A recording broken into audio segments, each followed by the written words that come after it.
The peaceful hum of the research vessel Starlight filled its bright corridors as the alien crew went about their work. Their tall, slender forms moved with careful grace in the ship's low gravity.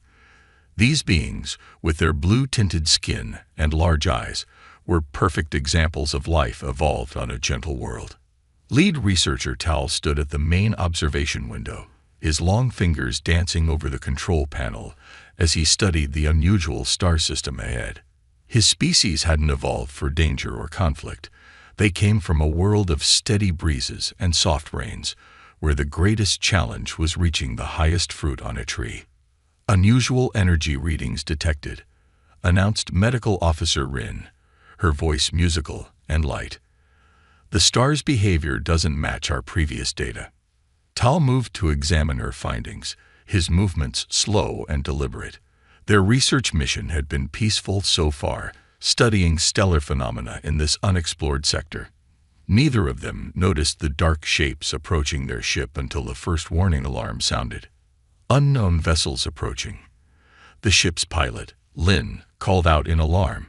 3 ships, heavily armed, not responding to hails. The bridge crew froze in terror. Their species had never developed strong fight-or-flight responses. They had never needed them. Their homeworld had no predators. The first shot rocked their ship. The pirates, notorious in this sector, had found what they thought was an easy target. Hull integrity at 82%, the ship's computer announced calmly. Recommend immediate evasive action. Lin tried to move the ship, but their engines had taken a hit. The pirates had aimed well, disabling their escape route first. Fear paralyzed the crew. Their bodies simply weren't built for crisis response. Wait, Ren called out suddenly. I'm picking up a signal. It's coming from that small mining operation we passed earlier. Through the observation window, they could see a small asteroid field. Several mining platforms floated among the rocks, their lights blinking in the darkness. The comm system crackled to life. A deep, steady voice filled the bridge. This is Captain Jack Stone of the Earth Mining Operation 217. We've detected weapons fire. Do you need assistance? Tal rushed to respond, his long fingers trembling. Please, help. We're under attack. But you must be careful. These pirates are dangerous. There was a brief pause. Then a sound came through that none of the alien crew had heard before. Human laughter. Dangerous? Well, that's nothing new for us. Hang tight, we're coming. Through the window, they watched as several small ships detached from the mining platforms. They were ugly things by alien standards. Blocky, overbuilt, with thick armor and multiple redundant systems visible on their hulls. Those ships, Lin whispered in horror, they're built for high-gravity environments. The pilots, they'll be crushed. But the human ships moved with surprising speed and agility. The first pirate vessel fired at them, but the human ships barely seemed to notice the hits that had severely damaged the Starlight. This is Captain Stone. The voice came again, now tight with focus. My crew's coming aboard your ship to help with repairs. Don't be alarmed by our appearance. We're friends. Minutes later, the airlock cycled, and the alien crew got their first look at humans. They entered in heavy suits that they seemed to carry with ease, despite the weight that would have crushed most species. When they removed their helmets, the aliens saw faces that evolved on a world of predators. Forward-facing eyes, tough skin, and bodies built to survive impacts and falls. Right then, said the lead human, his weathered face breaking into what he hoped was a reassuring smile. Let's show these pirates what happens when they pick on the wrong folks. Tom, Maria, get to engineering and help shore up their systems. I'll coordinate our defense from here. The aliens watched in amazement as the humans moved with swift, sure motions, their bodies naturally adapting to the crisis. These beings had evolved on a world that made them ready for exactly this kind of situation. The pirates were about to learn why picking on seemingly defenseless aliens wasn't always a good idea, especially when there were humans around. The alien crew of the Starlight watched in stunned silence as the humans moved through their ship. Captain Stone's mining crew worked with a speed and strength that seemed impossible to the gentle aliens. Tom, the human engineer, was currently hanging upside down in a maintenance shaft, working on damaged circuits with bare hands. The area was filled with toxic gas from the damaged systems, but he had just waved off warnings with a casual "this stuff." Barely worse than Earth's pollution on a bad day. Medical Officer Rin couldn't stop staring at her readings. "Your body," she said to Maria, who was lifting a fallen support beam, "it's processing toxins that would kill most species. And your bone density. It's incredible." Maria shrugged as she positioned the heavy beam. "Yeah, we're pretty sturdy. Come from a high-gravity world, you know. Everything on Earth wants to kill you, so we evolved to be hard to kill." In the engine room, more humans arrived from their mining ships. They carried heavy repair equipment as if it weighed nothing, working in conditions that the alien crew couldn't even enter. The ship's artificial gravity was failing in that section, switching randomly between 0G and 3 times normal gravity. "How are they doing this?" Tal asked Lin as they watched from the safety of the bridge. "The gravity shifts would break most species' bones." "We're used to it," Captain Stone explained, checking repair reports on a tablet. "Space mining means dealing with weird gravity all the time. Plus, Earth's gravity changes keep us ready for anything." The aliens learned that humans called these gravity games, a training exercise where they would work in rapidly changing gravity fields. What seemed like a deadly challenge to most species was practically a game to these Deathworlders. A sudden explosion rocked the ship. Where the alien crew instinctively froze, the humans reacted instantly. They moved toward the danger rather than away from it, their bodies already prepared for action. "Hull breach in Section 7. Lin announced, his long fingers trembling over the controls. "On it," Tom called through the comm. He sprinted down the corridor, carrying a repair kit that weighed as much as an adult alien. The Starlight's crew watched in amazement as he sealed the breach manually, working in the vacuum of space with only a basic pressure suit. "Your species," Tal said to Captain Stone. "You do this kind of thing often." Stone laughed, a sound that still startled the aliens. This is nothing. You should see what we deal with in the asteroid mines. Or better yet, a typical Earth camping trip." The humans continued their work, each demonstration of their abilities more shocking than the last. They lifted impossible weights, ignored dangerous radiation, and worked tirelessly for hours. Their bodies, evolved to survive Earth's countless dangers, made them perfect for crisis response. "Warning," the ship's computer announced, "atmospheric contamination in the medical bay." Before Rin could worry about losing their medical supplies, Maria was already moving. She entered the contaminated area without a protective suit, held her breath for an impossibly long time, and carried out armfuls of critical medicines. "How long can you hold your breath?" Rin asked, amazed. "Few minutes if needed," Maria answered casually. "Most humans can learn to do it. Helps when swimming with Earth's sharks." The aliens had to look up what sharks were, and the images gave them nightmares. As the day continued, the humans showed more and more of their incredible adaptations. They could see clearly in low light, thanks to evolution from predator ancestors. They could hear dangers coming from far away. Their skin could handle extreme temperatures, and their bodies could heal from injuries that would kill most species.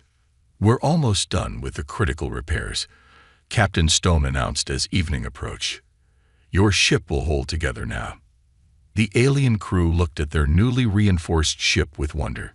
In just one day, these humans had done what would have taken their species weeks, working in conditions that should have been impossible to survive. But they had little time to marvel at their new allies' abilities. On the long-range sensors, the pirate ships were returning. This time, they had brought friends. The pirate fleet appeared on the Starlight's sensors. 5 ships now instead of 3. They moved in an attack formation, their weapons already powered up. The lead ship was twice the size of the others, its hull scarred from previous battles. "They're hailing us," Lin announced from his control station. His long fingers shook as he opened the communication channel. A rough voice filled the bridge. "Surrender your research vessel now. You have 1 minute to comply." Captain Stone stepped forward, a slight smile on his weathered face. "This is Captain Jack Stone of Earth. The Starlight is under human protection. Leave now or face the consequences." Silence filled the channel for a moment. Then laughter erupted from the pirates. "Humans? Those primitive Deathworlders. Even better, we'll take their mining equipment too." Stone turned to his crew. "They think being from a Deathworld is a weakness. Let's show them how wrong they are." He looked at the alien crew. "You might want to secure yourselves. This is going to get rough." The pirates attacked with full force, expecting an easy victory. Their weapons were designed to disable the fragile ships of peaceful species, like the Starlight's crew. But they hadn't counted on human engineering. "Brace for impact," Stone called out. The first blast hit, but the reinforcements Tom and his team had installed held firm. Maria coordinated the defense from the weapon station she had modified. "Those are pulse cannons," she said, "designed to crack open soft-shelled ships. Good thing humans believe in building everything like a tank." The pirates' second wave of attacks used sonic weapons, meant to incapacitate sensitive alien nervous systems. The Starlight's alien crew covered their ears in pain, but the humans barely noticed. "Sonic weapons." Tom laughed from engineering. "Earth's rush hour traffic is louder than this." Stone organized the counterattack. The mining ships, piloted by humans, moved with surprising speed. They were simple vessels, built for work rather than combat, but their human pilots made them dance through space like fighters. "Impossible," the pirate leader shouted over the comm. "Those ships are too heavy to move like that." "Looks like someone's never seen a human parkour video," Maria said as she fired the newly installed defense systems. The shots hit their mark. Human hand-eye coordination, evolved for hunting, proving deadly accurate in space. The pirates tried to board the Starlight, cutting through the hull with plasma torches. They broke through into a corridor, expecting to find cowering aliens. Instead, they met Tom and 3 other miners. "Welcome aboard," Tom said, cracking his knuckles. "Ever wondered why humans have such dense bones and thick skulls?" The boarding party learned the hard way. Their weapons, designed to stun soft-bodied aliens, barely slowed the humans down. In the confined space of the corridor, the pirates discovered why Earth's gravity and constant dangers had shaped humans into natural close combat fighters. On the bridge, Tal watched in amazement as the humans coordinated their defense. Their reactions were incredibly fast, their bodies somehow functioning perfectly under the extreme stress of combat. They didn't freeze like his species did. They became more focused, more efficient. "Their combat drugs aren't working," Rin reported, scanning the humans. "Their bodies are just naturally producing something similar. Adrenaline," Stone explained between giving orders. "Hell of a thing. Earth life's greatest gift to us." The battle reached its peak when the pirate leader ordered his ships to ram the Starlight. He had never seen anything like these humans, and it frightened him. But Stone was ready. "Now," he commanded. The mining ships moved in perfect formation, their industrial tractor beams locking onto the pirate vessels. With precise timing born from years of handling asteroids, they turned the pirates' momentum against them. The pirate ships crashed into each other instead of the Starlight. Their formation broke, their confidence shattered by these impossible Deathworlders who turned mining tools into weapons and stress into strength. "Last chance to surrender," Stone broadcast to the pirates. "Or would you like to see what else we learned growing up on our deadly little planet?" Looking at the humans' calm, determined faces, the alien crew finally understood. What had seemed like a curse, Evolving on a dangerous world had created something remarkable. These humans weren't just surviving the battle, they were thriving in it. The battle had left its mark on the Starlight Asterisk. Despite the humans' best efforts, the ship's main reactor was failing. Emergency lights flashed through the corridors as Captain Stone made the hard call. "We need to evacuate," he announced, looking at the nearby planet on the view screen. "That world is our best chance for survival until rescue comes." The alien crew stared at the planet in horror. Its gravity was 1.2 times Earth normal, deadly heavy for their fragile bodies. The atmosphere was thick with chemicals that would poison most species, and the temperature swings between day and night were extreme. "We can't survive down there," Tal protested, his large eyes wide with fear. "That's a death world, just like Earth." Stone smiled. "Lucky for you, that's exactly what we're built for. Tom, break out the survival gear. Maria, help me get the emergency shelters ready." The evacuation was quick but careful. The humans helped their alien friends into protective suits, double-checking every seal. The mining ships carried them down through the harsh atmosphere, landing in a valley near a source of water. "First rule of survival," Stone said as they set up camp. "Water, shelter, food, in that order." The humans moved with practiced ease in the heavy gravity. While the alien crew struggled to even stand, the humans began building a base camp. They used pieces from their mining ships and materials from the surrounding area. "How are they doing this?" Rin asked, watching Tom lift a support beam that would have taken 4 of her species to move. "The gravity alone should be crushing them." "Earth's gravity varies all the time," Maria explained, setting up defensive barriers. "Mountains, oceans, even different parts of our cities. We're used to gravity changes. This is just another day for us." The local wildlife soon took notice of the camp. Strange creatures, adapted to the harsh world, came to investigate. They looked like Earth's prehistoric monsters to the humans, but to the aliens, they were terrifying beyond words. A large predator, something like a cross between a bear and a lizard, approached the camp that night. The alien crew froze in terror, their bodies locked up by ancient instincts. But the humans reacted differently. "Just like camping in Australia," Tom said, grabbing an improvised spear.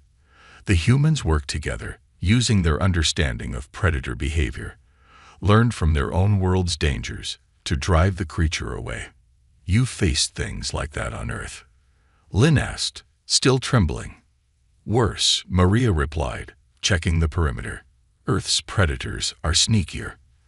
They teach us to always be ready." The next challenge came from the weather. The temperature dropped dangerously low as night fell. The aliens, used to their climate-controlled ships and stable homeworld, suffered even in their suits. But the humans had an answer for this too. "We'll build a heat exchanger," Tom said, already gathering materials. "Humans learned to control fire thousands of years ago. It's kept us alive in worse places than this." Stone organized the camp into watches, teaching the aliens how to spot danger signs they had never needed to learn before. Slowly, the alien crew began to understand how humans thought about survival. "You don't just endure these conditions," Tal realized, watching the humans work. "You adapt to them. You make them work for you." "That's humanity's real strength," Stone agreed. "Earth taught us that anything can be useful if you think about it right." When acid rain began to fall, the humans showed the aliens how to collect and filter it for drinking water. When violent storms threatened their shelters, the humans reinforced them using techniques learned from Earth's hurricanes and tornadoes. "How do you know all this?" Rin asked, amazed at how the humans seemed ready for every challenge. "On Earth, there's always something trying to kill you," Maria explained. "Weather, animals, the ground itself. We learn to survive by turning problems into solutions." As their first day on the planet ended, the aliens watched their human protectors with new understanding. These Deathworlders weren't just tough. They were clever, adaptable, and determined.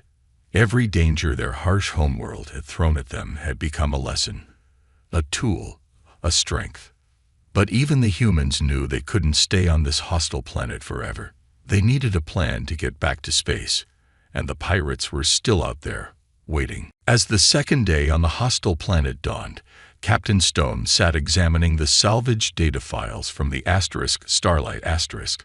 The orange sun rose over sharp mountain peaks, casting long shadows across their camp. The acid rain had stopped, leaving behind steaming puddles that the humans carefully collected for water purification. "Something's not right," Stone muttered, his eyes narrowed at the display. "These pirates aren't just random raiders." Tom looked up from his work on the communications array. "What do you mean, Captain?" "They're too focused," Stone explained, calling the others to gather around. "Pirates usually grab anything valuable and run. These ones keep coming back specifically for the Starlight Asterisk." Tal moved closer, his protective suit crinkling with each careful step. "But we're just a research vessel. We only study unusual star phenomena." Maria, who had been checking the perimeter, joined them. Her years of security experience had taught her to spot patterns. "Captain's right. Their attacks aren't random. They're trying to get to something specific." The humans had learned pattern recognition as hunters on Earth, and now they put those skills to use. Stone spread out the ship's research data on a makeshift table, looking for clues that might explain the pirates' unusual behavior. "Look here," he pointed to a star chart. "Every attack happened after you studied certain types of stars. What exactly were you researching?" Tal's large eyes blinked in surprise. "We were studying stars that showed signs of artificial modification. Some ancient civilization might have found a way to harvest energy directly from stellar cores." The humans exchanged looks. On Earth, they had learned that predators were most dangerous when protecting something valuable. These pirates were acting like predators with a purpose. "They're not after your ship," Tom said suddenly, understanding dawning on his face. "They're after your research. They want to find these modified stars themselves." Stone nodded grimly. "And if they could harness that kind of power, they could become the strongest force in this sector of space," Maria finished. Her combat training helped her see the strategic implications. The alien crew watched in amazement as the humans worked through the problem. Where their species sought harmony and avoided conflict, humans had evolved to understand predatory behavior, including the actions of intelligent predators like these pirates. "There's a pattern to their attacks," Stone said, marking points on the star chart. "See how they're moving. They're herding us away from certain areas of space." It was obvious once he pointed it out. The pirates weren't just attacking randomly. They were protecting something. The humans recognized this behavior from Earth's territorial predators. "They must have found one of these modified stars already," Tom reasoned. "They're keeping others away while they figure out how to use it." Rin spoke up hesitantly. "But why not just destroy our research? Why keep chasing us?" "Because they're not sure they understand everything," Maria explained. "They need your research to fill in the gaps in their knowledge." The humans' ability to understand their enemies' thinking was amazing to the aliens. On their peaceful homeworld, such cunning would never have evolved. But humans had faced both animal predators and rival tribes throughout their history. They understood how hunters thought because they had been both hunter and hunted. Stone began forming a plan. "They don't know we figured this out. They think we're trapped here, but that's actually our advantage. They'll get careless, thinking they've won." "You want to set a trap," Maria said, recognizing the strategy. "Use their own hunting behavior against them." "Exactly," Stone smiled. "On Earth, sometimes the best way to catch a predator is to look like prey." The alien crew looked worried. "This sounds dangerous," Tal said. "The kind of plan only Deathworlders would think of." "That's exactly why it will work," Stone assured them. "They think like predators, but they've never faced prey that bites back. Time to show them why humans are Earth's apex predators." The humans began preparing their counterattack. They would use every skill their dangerous homeworld had taught them, not just strength and endurance, but cunning and strategy too. The pirates were about to learn that humans were more than just tough survivors. They were creative, resourceful, and very, very dangerous when cornered. The trap was set. Captain Stone and his crew had spent 3 days preparing, using every trick they'd learned on Earth. The pirates would be expecting weak, stranded prey. Instead, they would find themselves facing Earth's apex predators. Remember, Stone told the alien crew, who were safely hidden in a reinforced bunker, "No matter what you hear, stay inside until we signal you." The humans had transformed the crash site into a deadly maze. They used the harsh planet's environment to their advantage, just as their ancestors had used Earth's terrain for hunting and defense. Mining sensors show 5 ships entering orbit, Tom reported from his hidden position. The pirates had brought their entire fleet, confident in their victory. "Let them think we're desperate," Stone commanded. He triggered the distress beacon they had modified. To the pirates, it would look like their prey was finally breaking down. The pirate ships landed in a circle around the camp, just as the humans had predicted. Predators on Earth often used similar tactics to surround their prey. But these pirates had never hunted humans before. "They're deploying ground forces," Maria whispered through the comm. She lay completely still in her hiding spot, demonstrating the patience that had made humans such successful ambush hunters on Earth. The pirates moved confidently toward the camp, their weapons ready. They expected to find weakened aliens and exhausted humans. The harsh planet's environment should have worn them down. Instead, they found an empty camp. "Now," Stone's voice rang out. The humans burst from their hiding places. Their bodies, evolved for pursuit predation, moved with explosive speed. The pirates' weapons, designed for quick takedowns, proved useless against humans who could ignore pain and keep fighting. Tom activated the traps they had built using mining equipment. The ground beneath the pirates' feet suddenly became unstable, a trick learned from quicksand traps on Earth. Their heavy weapons sank into the soft earth, carefully prepared using techniques from Earth's bog warriors. "How are they still moving in this gravity?" one pirate shouted as Maria tackled him. They had expected the heavy gravity to weaken the humans. Instead, the humans seemed to draw strength from the challenge. "Earth's gravity changes taught us to adapt," Maria answered, using close combat moves developed for Earth's varying environments. The pirates' armor, designed to stop energy weapons, provided little protection against human physical strength. Stone led the charge toward the pirate ships. The humans moved in formation, using strategies developed over thousands of years of warfare on Earth. They didn't just fight as individuals, they fought as a coordinated unit. "Their stamina is impossible," the pirate leader shouted as the battle entered its second hour. His forces were tiring, but the humans seemed to grow stronger with each challenge. "Humans evolved for persistence hunting," Stone explained, his voice steady despite the ongoing fight. "We can keep going long after other species give up." The pirates tried to retreat to their ships, but Tom was ready. He had modified their mining equipment's magnetic systems, creating fields that the pirates' ships couldn't overcome. They were trapped on the ground, forced to fight in the environment where humans excelled. "You don't understand what you're facing," Stone broadcast to the increasingly desperate pirates. "Every challenge on Earth made us stronger. Every predator taught us to be better hunters. Every disaster showed us how to survive and win." The alien crew watched through their bunker's sensors in amazement. The humans weren't just fighting. They were using every aspect of their Deathworld evolution. Their tough bones absorbed impacts that would shatter other species. Their dense muscles powered through the heavy gravity. Their complex problem-solving minds adapted to every new challenge. "Submit or retreat," Stone offered the remaining pirates. "Either way, you've lost." The pirates, faced with something they had never encountered before, made their choice. Their weapons dropped to the ground as they surrendered to these incredible Deathworlders who had turned a survival situation into a victory. As the humans secured their prisoners, the alien crew emerged from the bunker. They looked at their human protectors with new understanding. These weren't just powerful beings from a deadly world. They were the product of millions of years of evolution in Earth's unforgiving environment. And they had proven that being from a death world wasn't a weakness.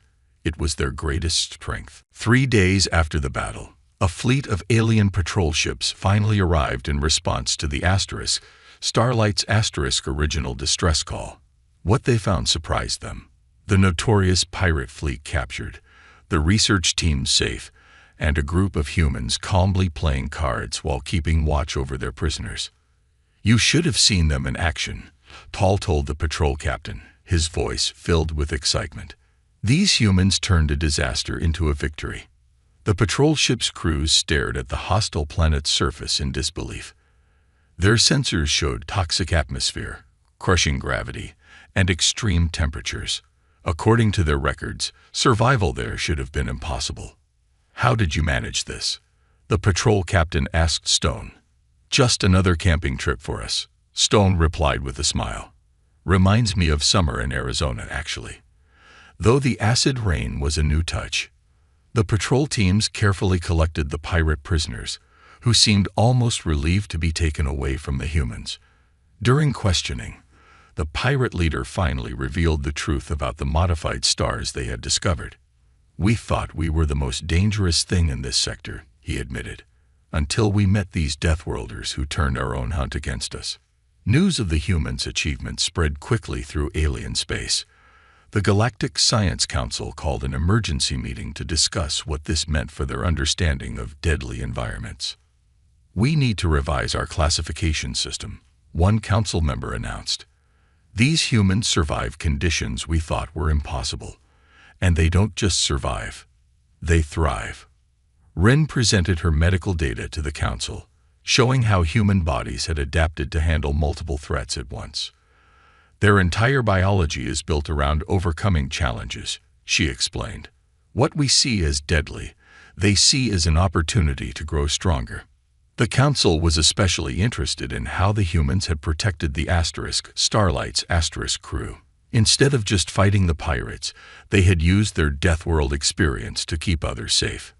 "Perhaps," another council member suggested, "we have been wrong about Deathworlds. They don't just create survivors, they create protectors."